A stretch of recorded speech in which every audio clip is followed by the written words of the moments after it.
Buenas tardes, compañeras, compañeros, doctora Morales.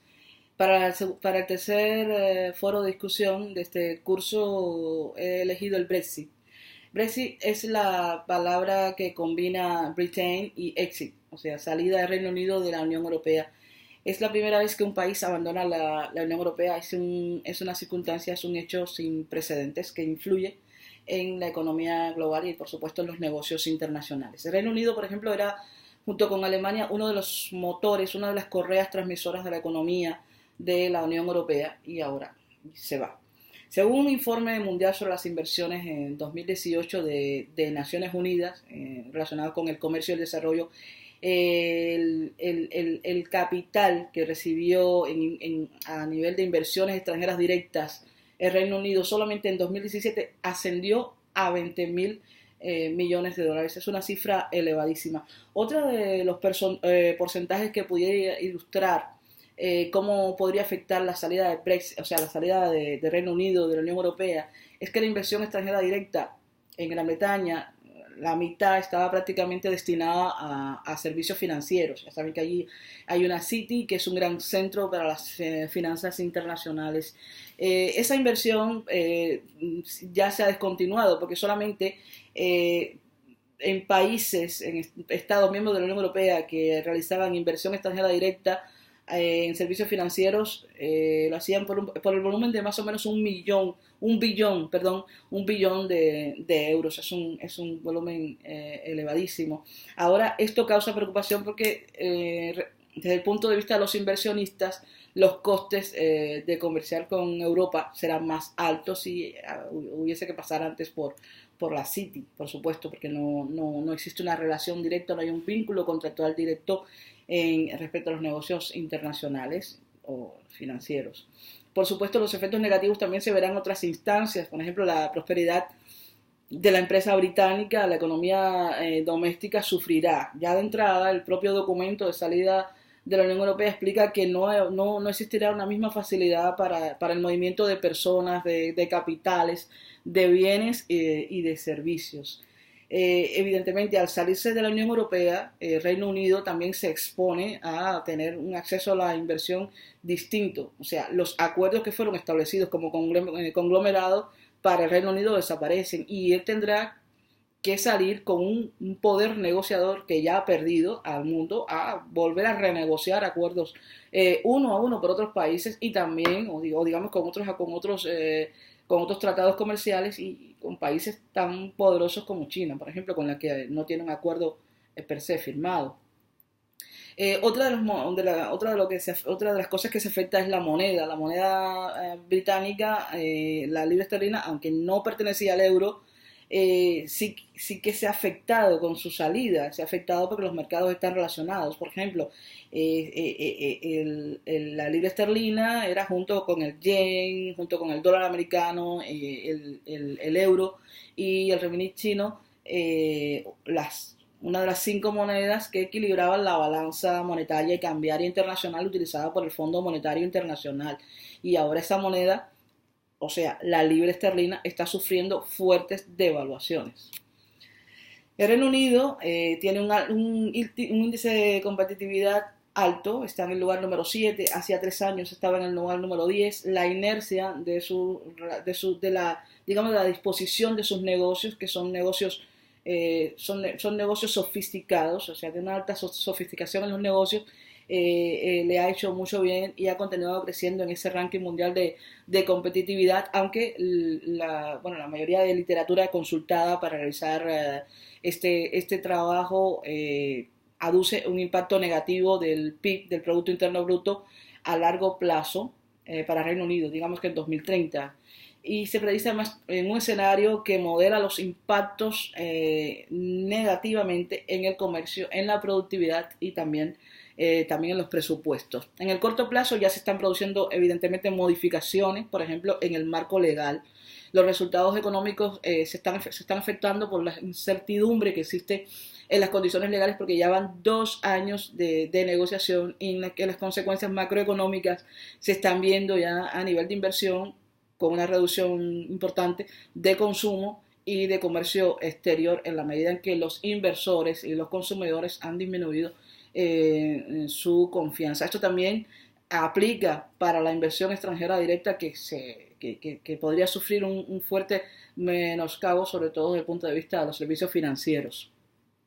En las consecuencias, digamos, de uno de los factores importantes, que es la mano de obra especializada, el movimiento de mano de obra especializada cambiará el mercado laboral de Reino Unido. Ahora mismo hay una movilidad importante entre mano de obra profesional y estudiantes de la Unión Europea trabajando en Reino Unido y viceversa. Y esto cambiará el tamaño del mercado, según explican los expertos.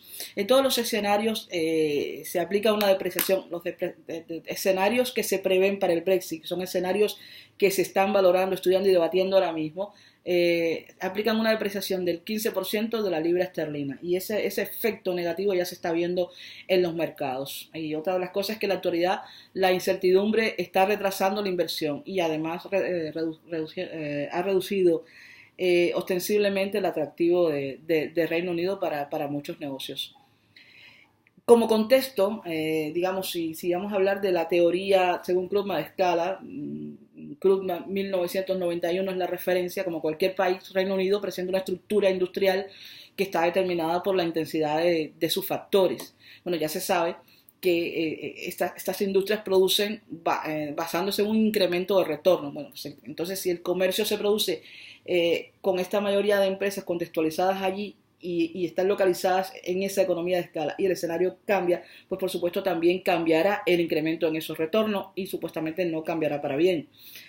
Otra de las cosas que encajan aquí es que en el mercado nacional se exportan muchos productos y servicios que tienen una gran demanda interna. Si se afecta el presupuesto, si se afecta el Producto Interno Bruto, entonces cambiará también la demanda interna en muchos productos. Y esto también cambiará el escenario productivo del país, que ahora mismo es uno de los países que presenta un alto nivel de innovación y está muy tecnologizado. O sea que la teoría económica organizacional le viene bien para explicar los cambios que producirá el Brexit, no solamente allí en Gran Bretaña, sino en los negocios internacionales de todo el mundo. Por ejemplo, las empresas multinacionales que operan en el Reino Unido tendrán que encontrar rentabilidades digamos, en plazas y en condiciones más difíciles, porque tendrán que afrontar costes nuevos de negociación, costes de organización y costes de mercado, además de nuevos costes de internacionalización hacia otros mercados que no sean la Unión Europea. Y eso engarza perfectamente con la economía de agencia expuesta en 1976 por Jensen and Mecklen. También, si nos remitimos a la teoría de Dani, en 1980, el paradigma ecléctico, se verá también que sí, Reino Unido posee los rendimientos de escala respecto a la propiedad, y es una ventaja que se manifiesta a nivel material y a nivel intangible e inmaterial. Allí se protege la propiedad, y de hecho es una de las grandes características del Reino Unido, que es un gran país protector, no solamente de la propiedad, sino de la consistencia de las empresas, y que más hace por las empresas respecto a que ha eliminado prácticamente toda la toda la burocracia para localizarse. Esto también le da ventajas en un segundo factor del paradigma ecléctico, que es la localización. Estas ventajas de localización se debían al vínculo contractual con la Unión Europea. Bueno, pues ese vínculo lo han perdido. Así que el régimen de aranceles y de impuestos especiales, los salarios mínimos o más las materias competitivas, digamos las materias primas, los salarios mínimos y la competitividad de las industrias evidentemente tendrán un efecto posiblemente negativo, y con esta ventaja podría sufrir una detracción. O sea, como ventaja no existirá para la inversión extranjera directa. Esto nos lleva a que quizás también las empresas puedan valorar y puedan equilibrar y decir, bueno, pero sí tengo ventajas en la internalización, debido a que las condiciones de fiabilidad que brinda el Reino Unido para que se disponga de allí una empresa son importantes. De hecho, en los últimos 3 años ha triplicado prácticamente el número de empresas que han que han establecido nuevos negocios en el Reino Unido, ya incluso han seguido con esa inercia realizado, realizado el Brexit. Bueno, el Brexit no es una gran novedad, pero sí son novedades las oportunidades que pierde y las oportunidades que gana. Gana determinadas oportunidades porque a veces la Unión Europea es un gigante de 28 países que tiene que tomar acuerdos muy lentamente, que luego Reino Unido tiene que asumir o no, y tiene que adaptar sus condiciones a un gigante que quizás no tiene la misma velocidad económica y la misma vertiginosidad que su economía. Sin embargo, su economía a la vez se ha visto beneficiada por un conjunto de factores que hacen que ese conglomerado tenga mejores capacidades de negociación financiera, económica, comercial, de exportación e importación con otros países del mundo. En esa balanza se debate hoy por hoy Reino Unido, y esa es la explicación que tenía para vosotros del Brexit. Muchísimas gracias.